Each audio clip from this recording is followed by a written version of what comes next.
Ya, kita tergabung dengan Direktur Utama Garuda Indonesia, Irfan Setiaputra. Selamat pagi Pak Irfan, terima kasih sudah bergabung dengan CNN Indonesia. Salam sehat dari kami. Pak Irfan, ini dengan penerbitan surat hutang, iya Pak ini. Kita bicara mengenai penerbitan surat hutang. Berarti ini merupakan angin segar ya bagi restrukturisasi di Garuda Indonesia.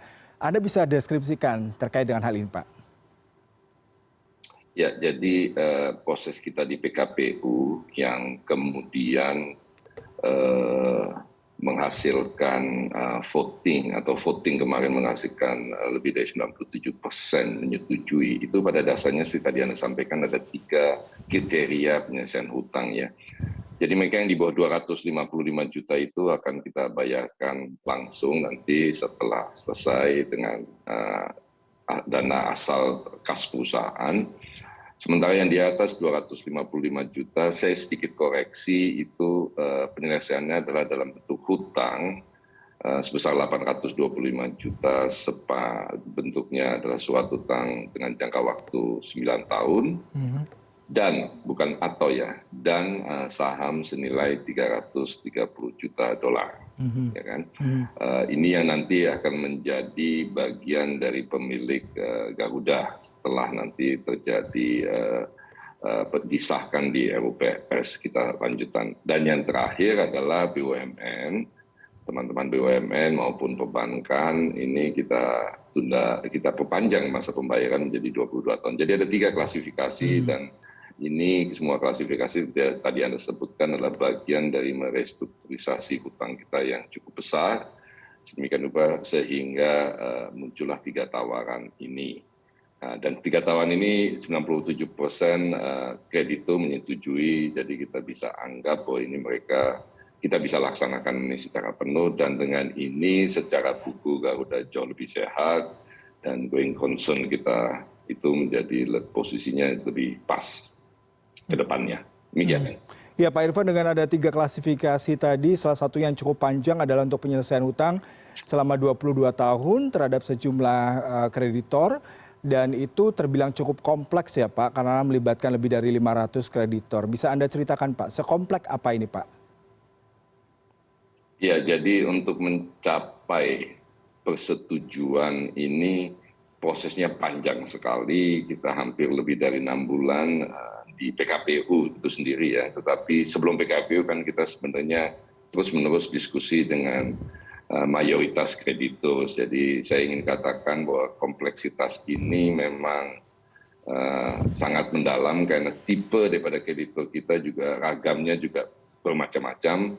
Termasuk di dalam yang 255 juta ke atas tadi itu selain lessor, dalamnya adalah sukuk, pemegang sukuk senilai 500 juta dolar, dan juga vendor-vendor lain yang nilai tagihannya atau itu di atas 255 juta.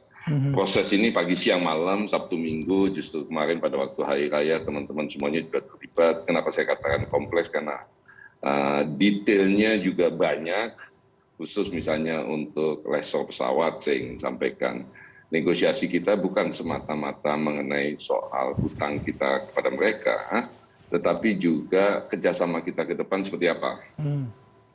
Dan alhamdulillah saya ingin bisa sampaikan di sini, kita dengan persetujuan PKPU ini secara efektif kita akan mengalami penurunan harga sewa pesawat secara signifikan, sehingga memungkinkan kita ke depan ini bisa lebih fleksibel dan juga memungkinkan Garuda untuk bisa mencapai keuntungan, karena beberapa pesawat itu mengalami penurunan harga sewa per bulannya lebih dari 50%. Saya tidak ingin katakan semua pesawat ya, tapi ada beberapa jenis pesawat yang nilai sewanya menurun dan tinggal 50%-an, malah kurang dari 50%. Ini tentu saja membuat kita semakin percaya diri untuk menghadapi hari esok dan masa depan di Garuda. Ya, ini berarti dengan tanda kutip sejumlah pesawat yang sebelumnya ada hampir kurang lebih 70 yang sementara tidak bisa beroperasi itu akan kembali bisa dioperasikan ya Pak ya, dengan tadi Anda bilang Anda katakan adalah untuk biaya sewanya jauh lebih murah. Lalu what next nih Pak Garuda, dengan tadi ada keringanan untuk penyewaan, kemudian juga ada perpanjangan untuk pembayaran hutang terhadap sejumlah kreditur. Apalagi nih Pak yang ditargetkan strategi dari Garuda Pak untuk restrukturisasinya Pak? Ya, jadi dengan penyelesaian restrukturisasi hutang, kemudian yang kedua adalah negosiasi positif untuk biaya-biaya kita ke depan dalam hal ini terutama sewa pesawat. Ini memungkinkan kita yang pertama adalah mengaktifkan kembali pesawat-pesawat yang selama ini masih non-serviceable. Non-serviceable itu artinya pertama dilarang terbang oleh misalnya oleh pemiliknya dalam hal ini lessor atau membutuhkan perawatan yang biayanya cukup tinggi. Ini memungkinkan kita untuk menghidupkan dan memang ini butuh waktu ya, karena slot di maintenance facility kita juga terbatas. Yang kedua, dengan ini kita bisa mengeksekusi beberapa rencana-rencana kita di dalam bisnis plan kita ke depan untuk memastikan pertama adalah layanan kita ke publik makin baik, makin tersedia, rute-rute dan juga frekuensi penerbangan. Tapi yang kedua juga kita juga makin percaya diri bahwa upaya kita dalam mengoperasikan pesawat-pesawat yang tadinya belum serviceable menjadi serviceable ini memungkinkan kita untuk memperoleh pendapatannya lebih besar maupun dari situ sebuah keuntungan. Kita hari ini sedang melaksanakan pelayanan terhadap jamaah haji. Ke depan kita sungguh sangat percaya diri dengan hasil dari PKPU ini bahwa kita bisa makin punya kesempatan untuk memberikan peningkatan pelayanan kepada para penumpang. Kalau bicara mengenai Garuda, salah satu flagship maskapai penerbangan Indonesia ya Pak ya, dan kita selalu mengandalkan servis dan juga on time, kemudian juga fasilitas pendukung lainnya di tengah persaingan dengan low cost carrier. Lalu bagaimana Anda melihat hal ini Pak, terutama saat ini menjamur juga pesawat dengan low cost carrier, tapi di satu sisi tadi Garuda juga harus restrukturisasi, kemudian juga ada beban hutang. Seperti apa ini Pak strateginya Pak? Ya, ada dua hal. Yang pertama, internal kita beresin dulu ya. Dengan restrukturisasi hutang ini, alhamdulillah satu persoalan besar kita bisa selesaikan sehingga kita bisa menatap masa depan dengan jauh lebih baik. Yang kedua terkait dengan kompetisi. Saya dan manajemen Garuda ini terdiri dari orang-orang yang sangat senang berkompetisi secara sehat. Saya ingin hanya menyampaikan bahwa memang Garuda akan mengambil peran dan berkompetisi di segmen market tertentu saja, ya kan. Dalam hal ini kalau kita nyatakan di dalam klasifikasi industri penerbangan, kita akan bermain di full service carrier. Kita punya anak perusahaan yaitu Citylink yang akan juga bersaing di low cost carrier LCC. Nah, kami Citylink maupun Garuda, kita bukanlah kemudian merupakan orang-orang di dalam manajemen yang percaya bahwa mengkomoditisasi produk itu adalah salah satu cara kita untuk bersaing dan memperoleh masa depan yang lebih baik. Mengkomoditisasi produk itu artinya apa?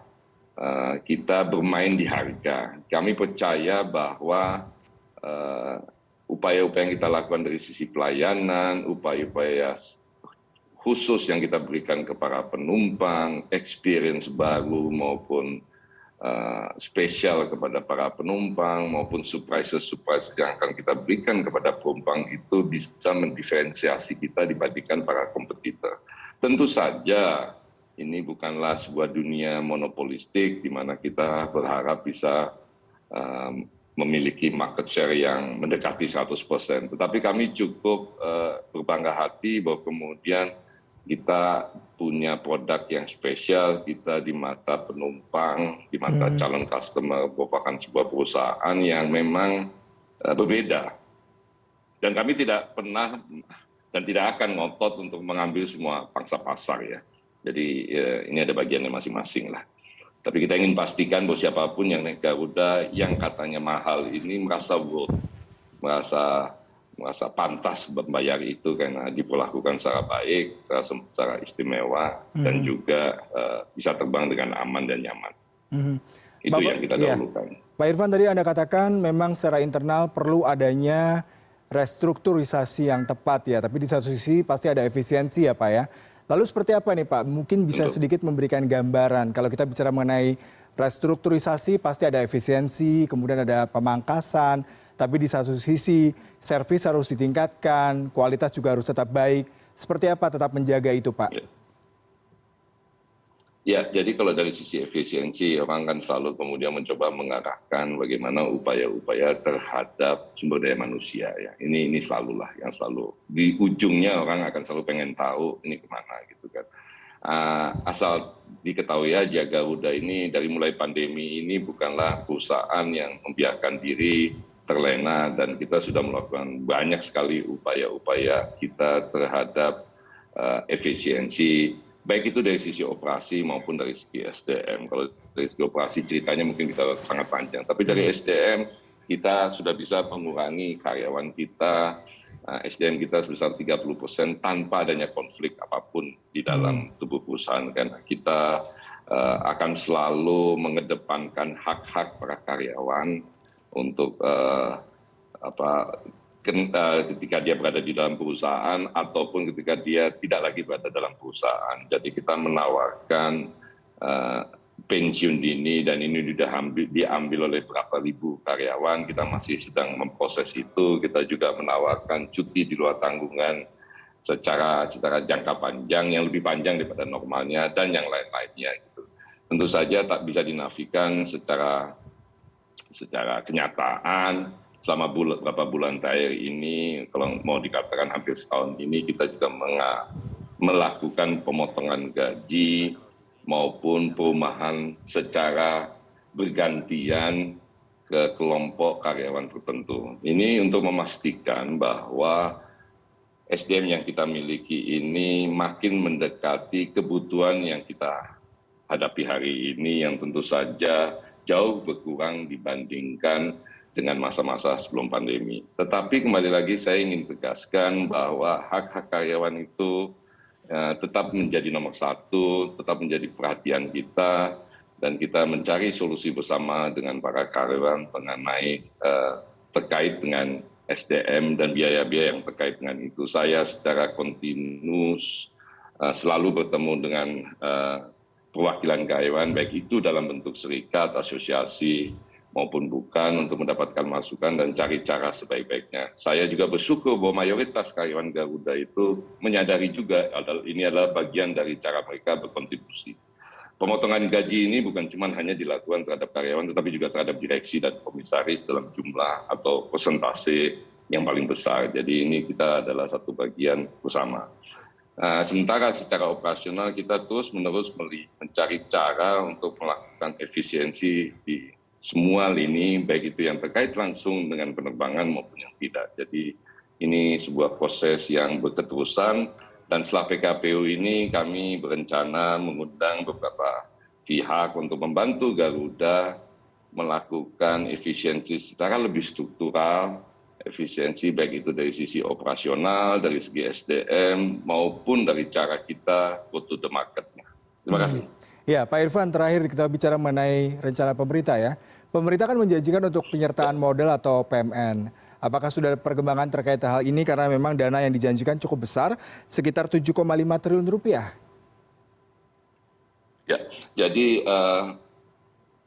persetujuan yang diberikan kepada kami untuk PNM 7,5 triliun ini membutuhkan syarat. Dan syarat utamanya adalah tercapainya kesepakatan dengan para kreditur.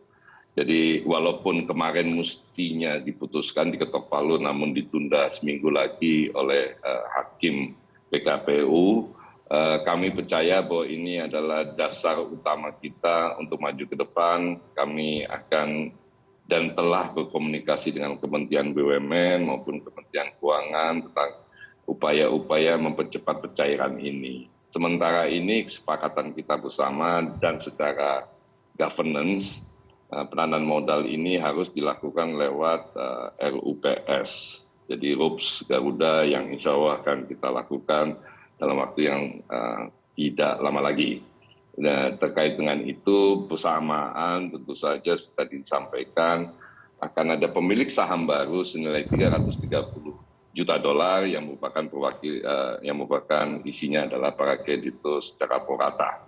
Jadi pemegang saham mayoritas dan hal ini pemerintah tentu saja bersama-sama kami akan memastikan bahwa proses ini akan berjalan secepat-cepatnya. Dan saya ingin informasikan juga bahwa dana dari pemegang saham mayoritas ini pemerintah dalam bentuk PNM ini mayoritas akan kita gunakan untuk menservisabelkan pesawat-pesawat kita, sehingga kita berharap tentu saja dananya akan semakin cepat sehingga kita akan semakin cepat juga memulihkan pesawat-pesawat kita untuk bisa kita terbangkan dan melayani publik. Ya, Pak Irfan, terakhir nih, di tengah kondisi pandemi yang saat ini sudah melandai ya, dan juga rute penerbangan sudah kembali aktif, tapi di satu sisi harga aftur naik. Bagaimana dengan kondisi yang sedikit berpolemik saat ini dan strategi apa Garuda untuk meningkatkan revenue di tahun ini, Pak? Ya, sebenarnya terkait dengan polemik, saya pikir mungkin banyak yang membahas soal peningkatan harga tiket ya. Kami tentu saja selalu melakukan review terhadap itu, tetapi untuk peningkatan harga tiket domestik sudah jelas Garuda tidak akan nyalahi aturan-aturan yang sudah ditentukan oleh regulator dalam hal ini Kementerian Perhubungan, yaitu kita tidak boleh menjual harga di atas tarif batas atas yang sudah ditentukan. Pemerintah melalui Kementerian Perhubungan memberi kita sedikit ruang karena peningkatan harga aftur yang cukup signifikan, dan sehingga kita diberi keleluasaan untuk memberikan surcharge 10% di atas harga tiket yang selama ini berlaku. Ini akan kita monitor terus dan berharap bahwa harga aftur bisa turun sehingga kita juga bisa perlahan-lahan menghilangkan surcharge sebesar 10% ini. Sementara dari sisi peningkatan domestik, penerbangan domestik maupun antusias publik, kami tentu saja dari waktu ke waktu melakukan adjustment terhadap rute maupun frekuensi penerbangan. Saya mewakili manajemen ingin sekali menyampaikan ucapan terima kasih ke para pelanggan Garuda yang selama ini terus mendukung kami selama proses PKPU ini. Tetap percaya bahwa Garuda akan tetap terbang tinggi, tapi juga pada saat yang bersamaan kami ingin minta maaf bahwa kapasitas kita belum selalu mencukupi. Kita berjanji untuk segera mungkin meningkatkan jumlah penerbangan, dan khususnya selama musim haji ini kami juga mesti mengalokasikan beberapa pesawat kita untuk melayani jamaah haji, sehingga di beberapa rute kita terpaksa mengurangi jumlah penerbangan karena pesawat-pesawat tersebut dipakai oleh teman-teman kita yang sedang melakukan perjalanan haji yang menurut kami, saya sendiri beberapa kali datang, cukup mengharukan karena mereka terbang atau melakukan perjalanan haji ini setelah menunggu lebih dari 2 tahun. Saya pikir penting buat mereka ini kita utamakan dulu. Saya mohon pengertian kepada teman-teman yang misalnya susah dapat tiket untuk bersabar dan kemudian berkomunikasi dengan kita. Kita akan lakukan upaya terbaik untuk bisa memastikan semua kebutuhan ini dapat dilayani. Baik, terima kasih Pak Irfan Setiaputra untuk waktunya berbincang bersama kami di CNN Indonesia Today. Selamat pagi, Pak. Terima kasih. Selamat pagi.